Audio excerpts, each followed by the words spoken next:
Big time na rollback sa presyo ng produktong petrolyo ang nakikita po ng mga oil industry sources sa susunod na linggo.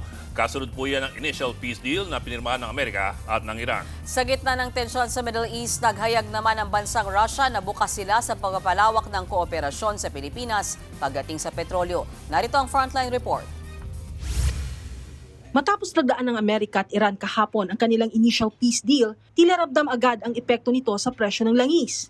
Sa susunod na linggo kasi, may nakaambang na malaking bawas presyo sa petrolyo. Base sa mga source sa industriya ng langis, posibleng pumalo ng higit 7 hanggang 9 pesos ang rollback sa kada litro ng diesel.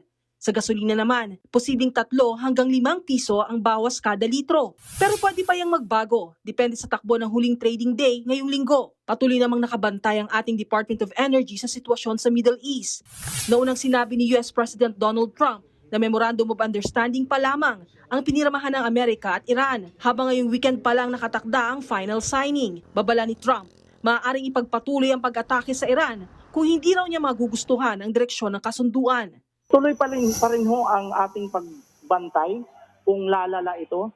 But kung hindi na ho at may 2 months, 60 days na sinasabi na compliance period yung US and Iran doon sa mga conditions ng kanilang agreement, pag na-sustain ho yun, mukhang magtutuloy-tuloy na ho tayo na muling maibabalik natin yung level ng price at level ng supply before the crisis.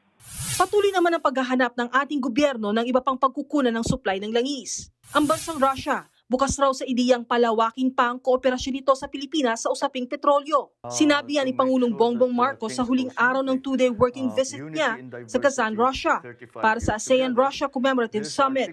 Matatanda ang nakakuha ang Pilipinas ng supply ng langis mula sa Russia noong kasagsagan ng krisis sa langis.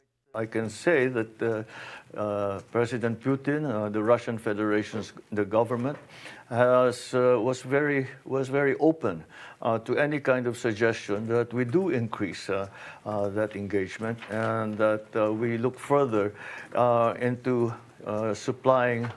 getting our supplies of petroleum products from Russia.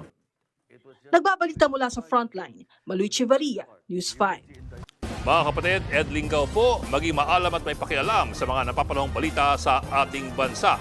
Para sa mas malilimang pagtalakay at paghimay sa mga issue at headlines, mag-follow at mag-subscribe sa social media pages ng News 5.